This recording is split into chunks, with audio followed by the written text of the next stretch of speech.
नमस्कार दोस्तों। Last class में हम हड़प्पा सभ्यता की विशेषताओं के बारे में बात कर रहे थे। उसकी नगरीय सभ्यता कैसी थी, नगरीय जीवन कैसा था, उसकी सड़कें कैसी थी, उनकी जल निकास प्रणालियाँ कैसी थी, उसकी वहाँ पर ईंटें कैसी थी, यहाँ तक हम बातें कर चुके थे।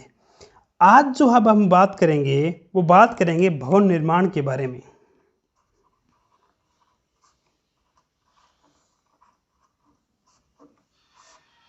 किसके बारे में? भवन निर्माण के बारे में आज हम बात करेंगे। तो देखो, जो हड़प्पा सभ्यता में जो भवन निर्माण है, जो भवन हमें मिले हैं, वो कुछ भवन तो क्या है कि पक्की ईंटों से मिले, पक्की ईंटों का उसमें प्रयोग हुआ है, पक्की ईंटों से निर्मित भवन हमें मिले हैं। लेकिन कुछ जगह है इसका अपवाद भी हमें मिला है। अपवाद क्या है? अपवाद है कुछ तो कच्ची ईंटों के घर मिले हैं। कच्ची ईंटों के घर कहाँ कहाँ मिले हैं? रंगपुर से हमें मिले हैं, इसके साथ ही कालीबंगा से मिले हैं, लोथल से मिले हैं। ये मुख्यतः कच्ची ईंटों के मकान इन 3 जगहों से हमें देखने के लिए मिले हैं। इनका 2 अपवाद और हैं, धोलावीरा और सुरकोटड़ा। कौन सा? धोलावीरा और सुरकोटड़ा। यहाँ पे क्या है कि पत्थरों से मिले हैं, पत्थरों से निर्मित मकान मिले हैं। कहाँ पर? धोलावीरा और सुरकोटड़ा में। इन 2 जगहों से हमें पत्थरों से निर्मित भवनों का निर्माण देखने के लिए मिला है। अच्छा, अब भवन निर्माण में दूसरी जो विशेषता है वो ये है कि यहाँ पर या तो 1 मंजिला है या 2 मंजिला। 2 मंजिला से ऊपर यहाँ पर मकान देखने के लिए नहीं मिलते हैं। कितने? 2 मंजिला भवन। 3 मंजिला कहीं नहीं है, या तो 1 मंजिला है या 2 मंजिला है। एक विशेषता इसकी ये है। दूसरी बहुत ही महत्वपूर्ण विशेषता इसकी ये है कि प्रत्येक घर में हमें स्नानागार देखने को लिए मिलता है। स्नानागार या स्नानागार, प्रत्येक घर से हमें स्नानागार देखने के लिए मिला है। एक जल संग्रहण के लिए हमें कुआं भी देखने के लिए मिला है। कुएं की भी, जल संग्रहण के लिए हमें कुएं भी इस भवन निर्माण में, भवनों के अंदर प्रत्येक घर में हमें कुएं देखने के लिए मिले हैं। एक जो इसमें मुख्य विशेषता इसकी ये है कि जो इनके भवन थे, इनके जो भी इनके भवन थे, इनकी जो नींव है, इस नींव में क्या है? कच्ची ईंटों का प्रयोग देखने के लिए मिला है। किसका? कच्ची ईंटों का प्रयोग इनकी नींव में देखने के लिए, भवनों के नींव में देखने के लिए मिला है। लेकिन इसका भी अपवाद है। इसका अपवाद ये है, एक तो है अली मुराद, एक है सुरकोटड़ा, एक है सूतकांगेडोर। यहाँ पर जो नींव है, नींव में क्या मिले हमें? पत्थर मिले हैं। इसका भी आप ध्यान रखना, ये इसके अपवाद हैं। अगली जो विशेषता है, बहुत ही महत्वपूर्ण विशेषता है, इससे यहाँ प्रश्न भी बहुत बार सीधा प्रश्न बना है। ये विशेषता ये है कि इनके जो घरों के दरवाजे थे वो मुख्य सड़क पर नहीं खुलते थे। घरों के दरवाजे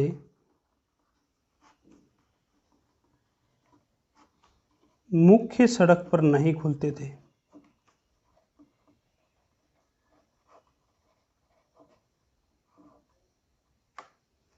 ये इनकी मुख्य विशेषता थी। लेकिन इसका भी एक अपवाद है, वो है लोथल।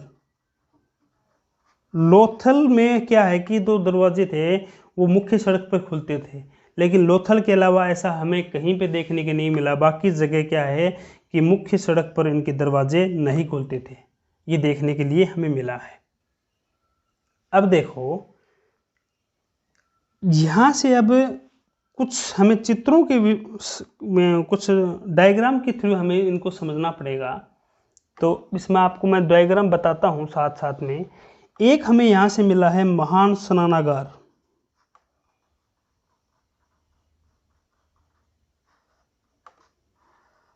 इस हड़प्पा सभ्यता में हमें महान स्नानागार मिला है। कहाँ से मिला है? मोहनजोदड़ो से। मोहनजोदड़ो से हमें महान स्नानागार की प्राप्ति हुई है। तो वो महान स्नानागार देखो कैसा दिखता है, वो मैं आपको यहाँ पे ये यहाँ पे दिख रहा होगा, इस जगह पर साइड में आपको साथ साथ दिखता रहेगा, उसके बारे में मैं आपको बताता रहूँगा। तो ये देखो, ये है महान स्नानागार जो हमें मोहनजोदड़ो से मिला है। तो एक तो इस महान स्नानागार के बारे में कहा जाता है कि यह हड़प्पा सभ्यता की सबसे बड़ी इमारत थी। क्या थी? सबसे बड़ी इमारत। हड़प्पा सभ्यता की सबसे बड़ी इमारत थी ये। स्थापत्य कला का सबसे बड़ा प्रमाण तो है इसका जो डॉकयार्ड, जो बंदरगाह हमें मिला है वो। और इमारत कौन सी है? महान स्नानागार। जो मार्शल महोदय थे, मार्शल महोदय ने इसे आश्चर्यजनक निर्माण कहा है, क्योंकि वास्तव में बहुत बड़ी थी भाई। ये जो स्नानागार था ये वास्तव में बहुत बड़ा था।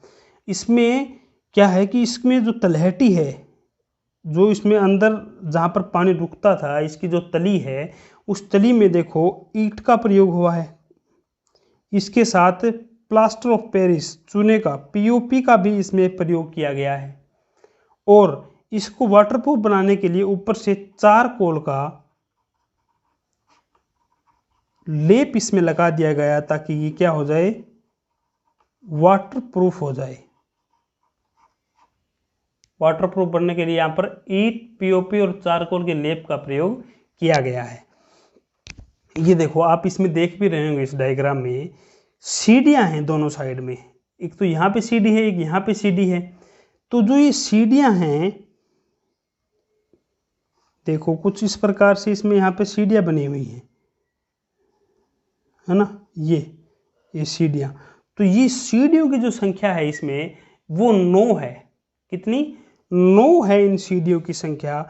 और इसकी जो चौड़ाई है वो तो है 55 मीटर, जो इसकी लंबाई है वो है 33 मीटर। इसका भी आप ध्यान रखें।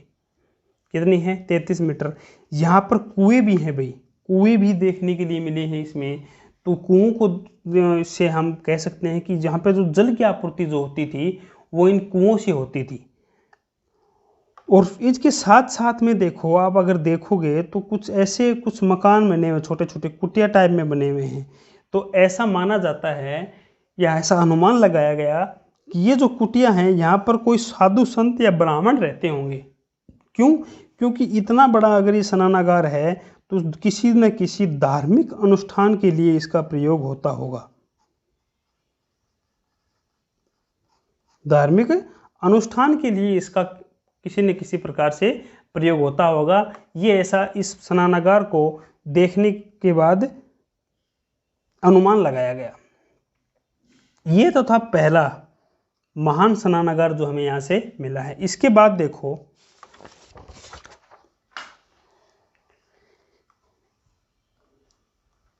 इसके बाद हमें एक मोहर मिली है। यहाँ से क्या मिली है? मोहर। मैं आपको दिखा देता हूँ। देखो ये मोहर मिली है कुछ ऐसी।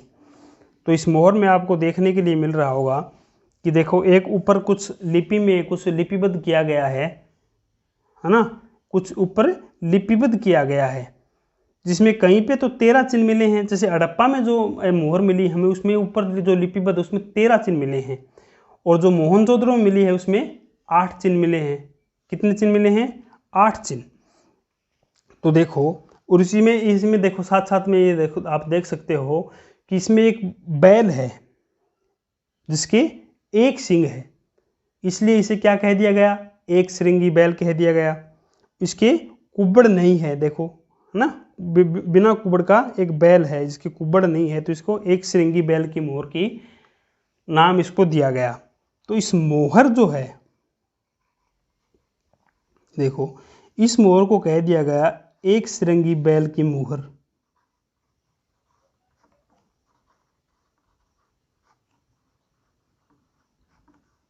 क्या कह दिया गया? एक सिरंगी बैल की मुहर इसको कह दिया गया। लेकिन ग्रीक साहित्य में एक शब्द है यूनिकॉर्न।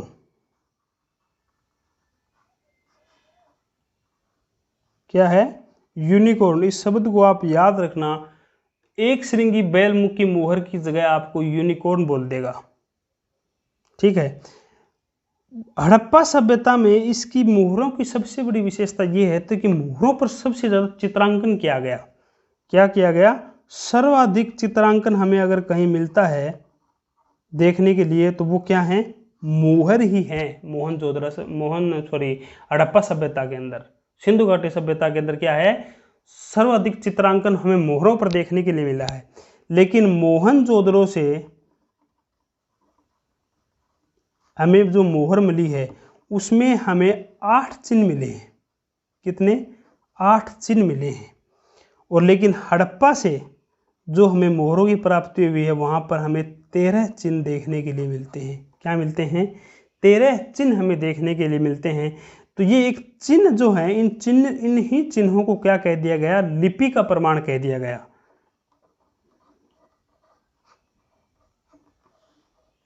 इन्हीं चिन्हों को क्या कह दिया गया कि कुछ यहाँ पे इनकी लिपि क्या थी? यही लिपि थी। तो इन्हीं लिपि के परिणाम, जो प्रमाण हमें इस लिपि के मिले हैं, तो ये भारतीय उपमहाद्वीप में प्रथम लिखित साक्ष्य हमें लिपि के प्राप्त हुए हैं। क्या मिले हैं? भारतीय उपमहाद्वीप में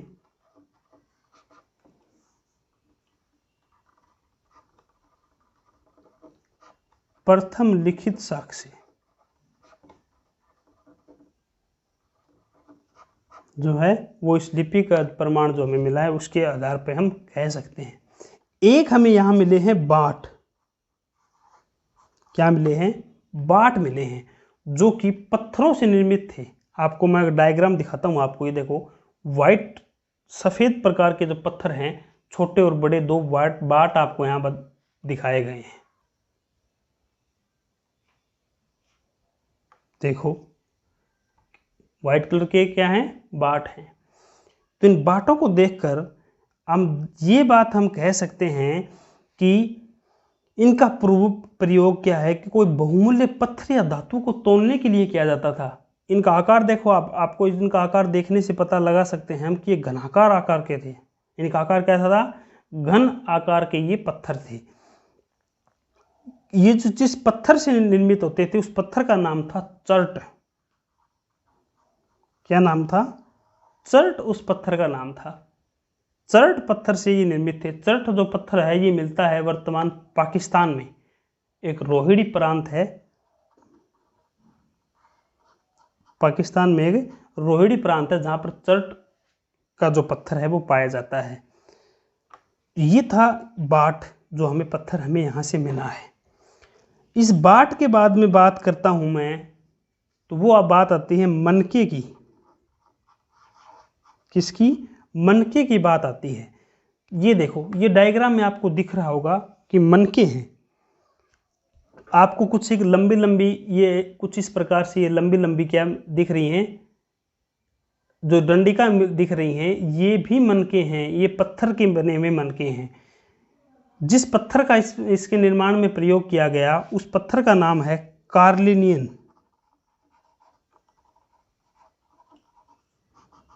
कार्लिनियन पत्थर से इन मनकों का निर्माण किया गया है।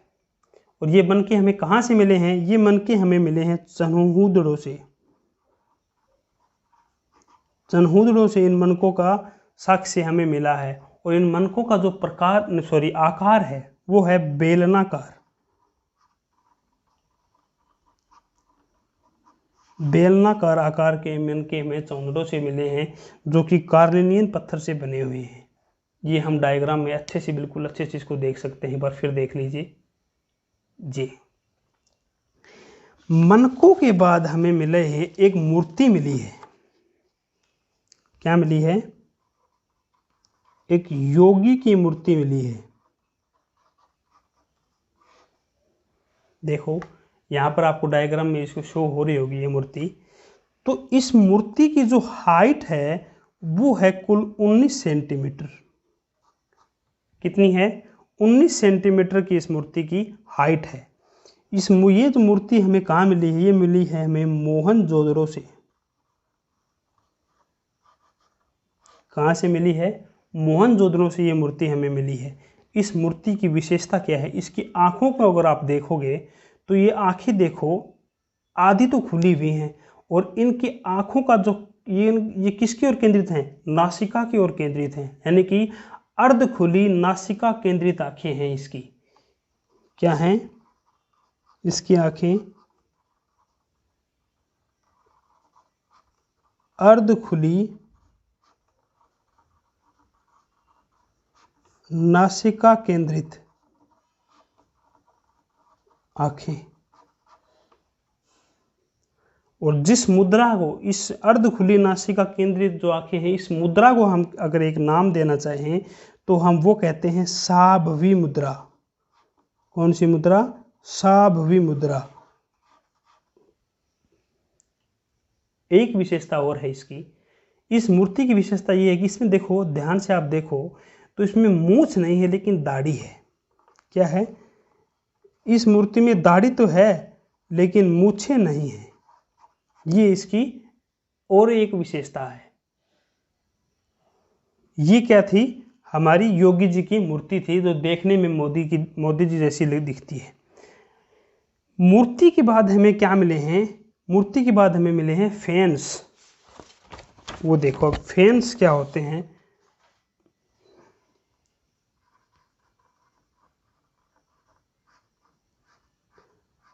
फैंस जो होते थे ये नीले या हरे रंग के चिकनी मिट्टी के बने होते थे। किसके? चिकनी परत होती थी इसके बाहर, और नीले रंग के जो होते थे, देखो आपको डायग्राम में यहाँ पे दिख रहा होगा, ये फैंस हैं। इसको देखने से इसका किस लिए इसका प्रयोग? इसका जो प्रयोग था मनके बनाने में, चूड़ी बनाने में, छोटे बर्तन होते थे, या फिर महिलाएं जो कान में बाले पहनते हैं उन सब का निर्माण क्या है? इन फैंस से किया जाता था। लेकिन जो ये फैंस थे किससे बने होते थे? ये जो फैंस हैं ये बने होते थे बालू मिट्टी के या स्फटिक पत्थरों से। जैसे बालू मिट्टी या स्फटिक पत्थरों के जो चूर्ण हो, जो है स्फटिक पत्थरों के चूर्ण, और इसी में बालू में या स्फटिक पत्थर के जो चूर्ण होते थे इसमें मिला दिया जाता था गोंद। क्या मिला दिया जाता था? गोंद। इनको मिलाकर ही फैंस का निर्माण होता था। अब देखो इन फैंस के ऊपर क्या होता था? इनको सुंदर दिखाने के लिए क्या करते थे? सुंदर दिखाने के लिए नीले या भूरे रंग की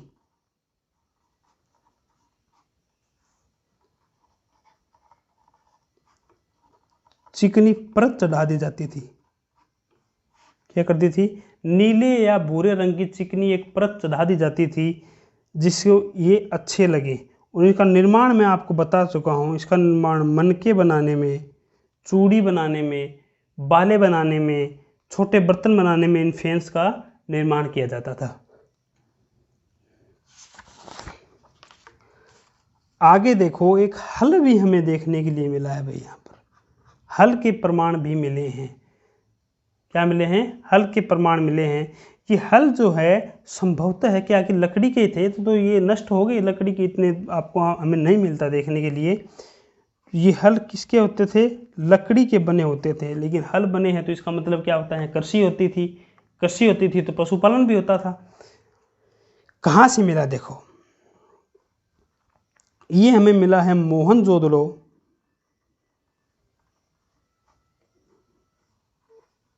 बनावली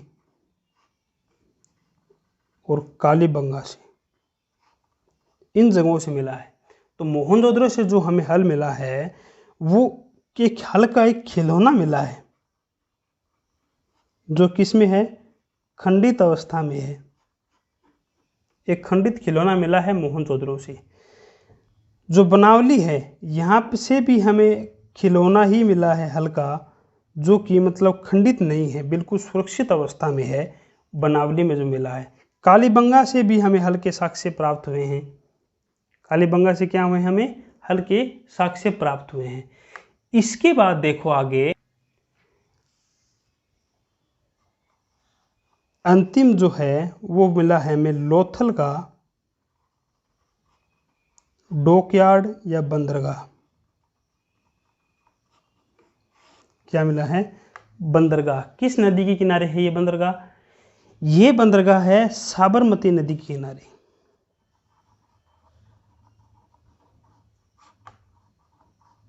किस नदी के किनारे है? साबरमती नदी के किनारे। जो ये डॉकयार्ड है, इस डॉकयार्ड का जो पूर्वी भाग है वो तो बना हुआ है पक्की ईंटों से। किसका? पक्की ईंटों से। ये इसका जो पूर्वी भाग है वो पक्की ईंटों से बना हुआ है। इसको स्थापत्य का सबसे बड़ा उदाहरण अगर पूछ लिया जाए सब हड़प्पा सभ्यता में, तो वो तो है लोथल का बंदरगाह है। अगर पूछ लिया जाए इमारत, वो है महान स्नानागार।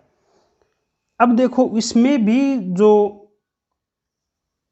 इतिहासकार हैं उनका अलग अलग मत इसमें रहा है, इस क्षेत्र इसमें बंदरगाह को लेकर। इसको जब हम देखो डायग्राम में जब हम देख रहे हैं तो इससे हम अनुमान लगा पा रहे हैं कि ये जो बंदरगाह है, बंदरगाह नहीं लेके ये हमें तालाब ज़्यादा दिख रहा है। जल संरक्षण के लिए कोई बनाया गया तालाब दिख रहा है, जो कि देखने में ऐसा ही लग रहा है। लेकिन यहाँ से बंदरगाह कहने के पीछे तर्क ये दे दिया, अगर ये तालाब है, मान लेते तालाब है, लेकिन इस तालाब के पास में हमें विदेशी मुद्रा के साक्ष्य मिले हैं। यहाँ से हमें नाव और जहाज के प्रमाण मिले हैं, जिसको देखते हैं इसको क्या कह दिया गया, बंदरगाह कहा गया। बंदरगाह कहने के पीछे तर्क क्या रहा कि एक तो यहाँ पर विदेशी मुद्रा के साक्ष्य मिले हैं और नाव और जहाज के प्रमाण मिले हैं। तो इस यहाँ से अगर प्रश्न पूछेगा तो यही पूछेगा कि स्थापत्य का सबसे बड़ा उदाहरण, स्थापत्य का सबसे बड़ा उदाहरण क्या है? लोथल का बंदरगाह है। और इसको जल संरक्षण के लिए तालाब भी कहा गया है और बंदरगाह कहा गया, उसके बारे में हम बात कर चुके हैं। तो ये था हमारा आरंभिक नगर या हड़प्पा सभ्यता। नेक्स्ट क्लास में पढ़ेंगे नेक्स्ट चैप्टर। धन्यवाद।